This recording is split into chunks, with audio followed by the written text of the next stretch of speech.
नाज़रीन गिरामी अस्सलामु अलैकुम वरहमतुल्लाहि वबरकातुहू।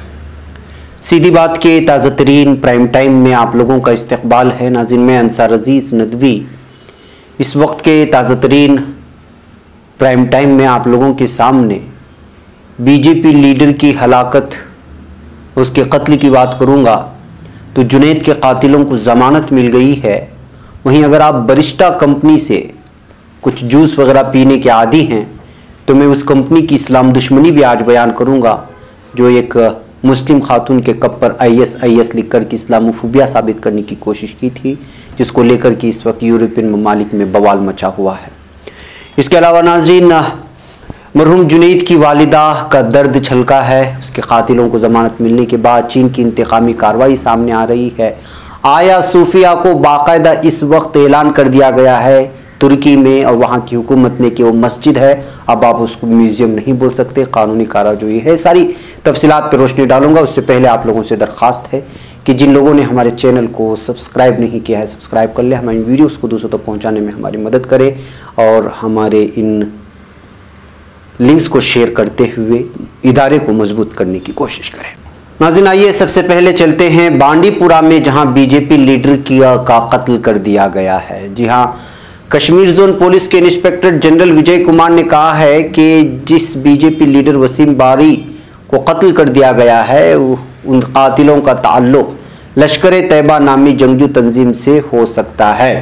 उन्होंने कहा कि महलूक लीडर की हिफाजत पर मामूर 10 जाती मुहाफिजों को न सिर्फ गिरफ्तार किया गया है बल्कि उनकी नौकरियों से भी बरतरफ किया गया है। नाज़रीन आपको मालूम होना चाहिए कि बांडीपुरा में बुध की शाम जंगजुओं ने बीजेपी की जिला सदर वसीम बारी, उनके वालिद बशीर अहमद और भाई उमर बशीर पर अंधाधुंध गोलियां बरसाईं, जिसके नतीजे में उन तीनों की मौत वाक़ हो गई। मौसूफ इंस्पेक्टर जनरल ने शिमाली कश्मीर की DIG पुलिस और SSP बांडीपुरा के हमरा जुमेरात के रोज़ जाए वारदात का दौरा किया। वहां पुलिस स्टेशन, जो महलूक बीजेपी लीडर की रहायशगाह के बिल्कुल मद्दे मुकाबिल वाक़ है, में उसने CCTV फुटेज देखी है। इस मौके पर उन्होंने कहा कि फ़ौज और CRPF के अफसरों की मौजूदगी में CCTV फुटेज चेक कर ली। लश्कर तैयबा से वाबस्ता 2 जंगजुओं ने यह हमला किया, जिनमें से एक मकामी है जिसकी शनाख्त आबिद के बतौर हुई है, जबकि दूसरा मकामी जंगजू है। मकामी जंगजू आबिद ने नज़दीकी से पिस्तौल से इन तीनों लोगों पर फायरिंग की, जबकि दूसरे जंगजू ने उसकी रहनुमाई की है। वैगैब नाज़रीन आप जानते हैं कि जो है कश्मीर के क्या हालात इस वक्त बने हुए हैं। ऐसे हालात में वसीम बारी का ताल्लुक बीजेपी से होने की वजह से जो है उसको निशाना बनाए जाने की जो है मुख्तलिफ़ किस्म के तबसरे इस वक्त सोशल मीडिया में वायरल हो रहे हैं, और इस बात को लेकर के बहुत ज़्यादा इस वक्त तबसरे चल रहे हैं जम्मू कश्मीर के वादी में। नाज़रीन आइए अगली खबर की जानिब बढ़ते हैं। अगली खबर है मिन्नेसोटा से। जी हाँ, एक मुस्लिम खातून को स्टारबक्स कंपनी ने जब उसको जूस दिया तो उसका नाम लिखने के बजाय IS लिख करके, यानी इस्लामिक जो दाइश का नाम से जो मशहूर है उसका नाम लिख करके देने की वजह से इस वक्त जो है यूरोप में और बिलखुसूस अमेरिका के मिन्नेसोटा में किस तरह जो है इस्लामोफोबिया फैलाने की कोशिश की जा रही है, वो इस वाक़े से आप अंदाज़ा लगा सकते हैं।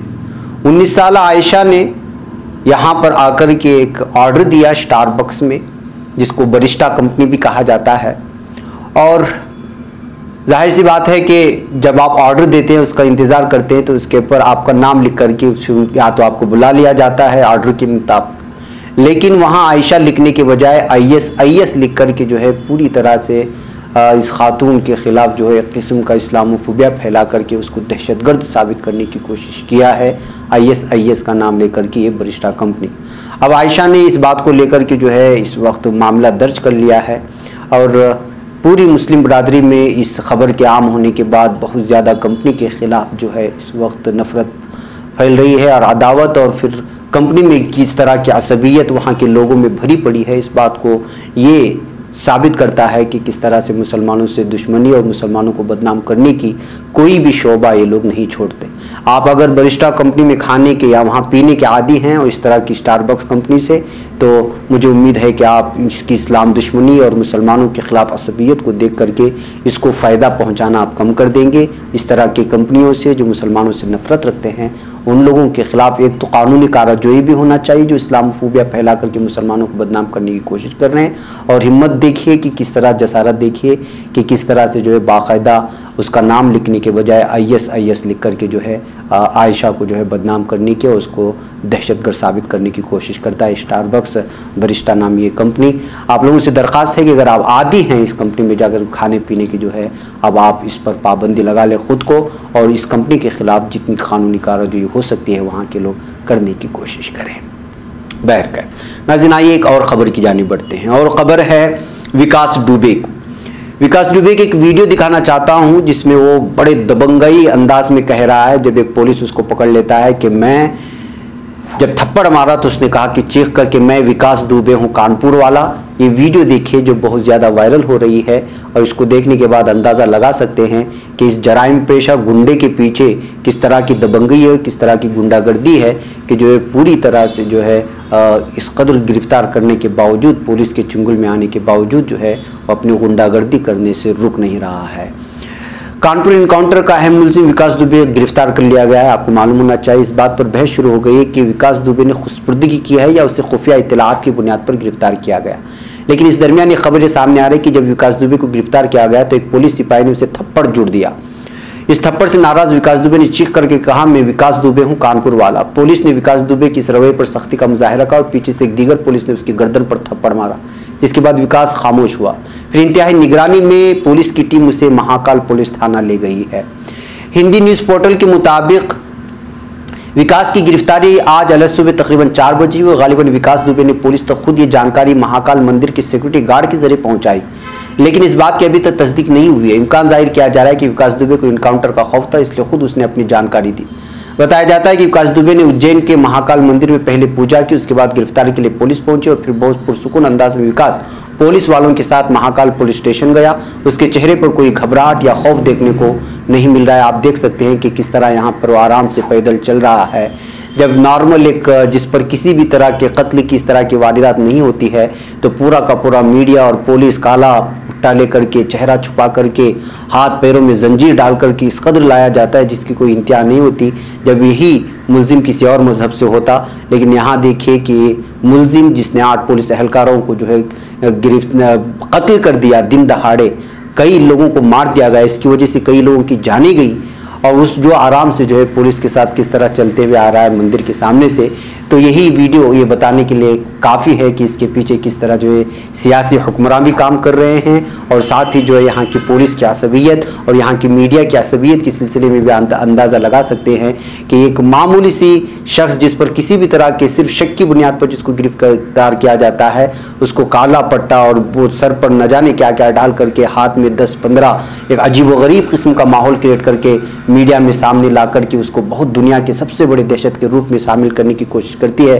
जब वो किसी खास मजहब का होता है तो यहाँ 8 पुलिस एहलकारों के एहलकार और कई लोगों के कातिल आराम से पुलिस के साथ ऐसे पुरसुकून अंदाज में चल करके आ रहा है कि जैसे उसने कोई मैदान सर कर लिया हो या फिर उसको इस बात का गुमान हो चुका है कि आगे जाकर के शायद वो यूपी का CM बन सकता है, क्योंकि ये हिंदुस्तान है, यहाँ की सियासत कुछ ऐसी ही है, यहाँ के जराइम पेशा अफराद का सियासी लोगों के साथ कुछ ऐसा ही नाता और रिश्ता होता है।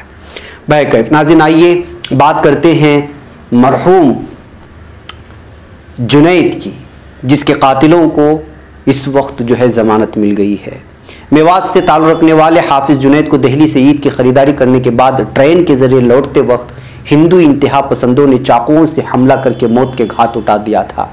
इस वाक़े को 3 साल गुजर चुके हैं, लेकिन जुनैद की वालिदा सायरा खातून के ज़ख्म अभी तक ताज़ा हैं। सायरा अपने दर्द यूँ बयां करती हैं कि उस दिन मेरे 3 बच्चे खून से लथपथ पड़े हुए थे और सदमे की वजह से मेरे शोहर को दिल का दौरा पड़ गया। ईद से पहले मेरे बच्चे को कत्ल कर दिया गया। यूँ लगता है कि हमारी ज़िंदगी में अब कभी ईद नहीं आएगी। अब तो बच्चों को घर से बाहर भेजने में भी डर लगता है। सबका रोज़गार ख़त्म हो चुका है। जिन लोगों ने जुनैद को कत्ल किया वो बहुत ताकतवर हैं और पैसे वाले हैं। सायरा ये भी कहती है कि सिस्टम उनके साथ है, कोई उनके खिलाफ गवाही नहीं देना चाहता। हमारे घर में तो खाने की भी लाले पड़े हुए हैं और महीनों से घर में सिर्फ एक वक्त ही सब्जी बनती है। कल तक जो खैरख्वाह हुआ करते थे आज वो फ़ोन भी नहीं करते। 3 साल हो गए, मुझे मेरा जुनैद बहुत याद आता है। उसका चेहरा कभी मेरे आंखों से ओझल नहीं हुआ है। साल 2017 की 22 जून को ईद की खरीदारी करके वापस लौट रहे हाफिज़ जुनैद का बेरहमी से कत्ल कर दिया गया था। इंतहा पसंदों ने उस पर 22 बार चाकू से हमला किया। जुनैद इस वक्त महज 12 साल का था और उस वाक़े को अब 3 साल गुजर चुके हैं। और हाफिज जुनैद मेवात के खंडवाली गांव की रहायशी था और महज 13 साल की उम्र में उन्होंने हिफ्ज़ कुरान भी कर लिया था। दिल्ली से वज़ीर ट्रेन अपने घर जा रहे थे। जुनैद को बल्लभगढ़ रेलवे स्टेशन पर कत्ल करके उसे फेंक दिया गया। हमले में जुनैद के भाई शाकिर को भी शदीद तौर पर जख्मी किया गया। शाकिर का एक हाथ अब काम भी नहीं करता। इंतहा पसंदों ने जुनैद पर मुसलमान होने की वजह से हमला किया था। हालांकि बाद में कहा गया कि झगड़े की शुरुआत सीट की वजह से हुई थी। मॉब लिंचिंग के इस होलनाक वाक़े को इतना वक्त गुजर जाने के बावजूद मुलजिमान को सजा मिलने की उम्मीद कम ही नजर आती है। अदालत से मुलजिमान को 1 महीने से भी कम वक्त में जमानत मिल गई। ऐसा तमाम गवाहान के मुकर जाने की वजह से ये इस तरह हुआ। बताया जा रहा है कि जुनैद के अहले खाना पर फैसला करने का भी दबाव बनाया गया था, लेकिन उन्होंने समझौता नहीं किया। जुनैद की वालिदा सायरा तमाम माशी दिक्कतों का सामना करने के बावजूद अपने बच्चों को इंसाफ दिलाने के लिए जद्दोजहद कर रही है। ऐसे हालात में जुनैद के कातिलों को जिनको जमानत मिल गई है उनको कैफर किरदार तक पहुँचाने के लिए और उनको सज़ा मिलने के लिए है जुनैद के वालिदा का, उनके अहले खाना का साथ देना तमाम लोगों की जिम्मेदारी है। नाज़रीन, आइए बात करते हैं चीन की। चीन इस वक्त इंतकामी कार्रवाई पर उतर आया है। जी हाँ, चीन ने हांगकांग से वाबस्ता उमूर पर खुलकर अपने ख्यालात का इजहार करने वाले अमरीकी शहरियों पर वीज़ा से मुतालिक पाबंदी आयद करने का ऐलान कर दिया है। चीन के इस इक़दाम को अमरीका के खिलाफ इंतकामी कार्रवाई के तौर पर देखा जा रहा है। चीन की वज़ारत ख़ारिजा के तर्जुमान ने कल सहाफ़ियों को यह जानकारी दी। तर्जुमान ने कहा, अमरीका नामनिहाद पाबंदी नाफिज करके चीन के ख़ास इंतज़ामी इलाके हांगकांग में कौमी सलामती कानून के निफाज में रुकावट पैदा कर रहा है, लेकिन वो कभी कामयाब नहीं होगा। इसके जवाब में चीन ने हांगकांग से वाबस्ता उमूर पर वाज़ेह तौर पर अपने बुनियाद परस्त ख्यालात रखने वाले अमरीकी शहरियों पर वीज़ा से मुतालिक पाबंदी आयद करने का फैसला किया है।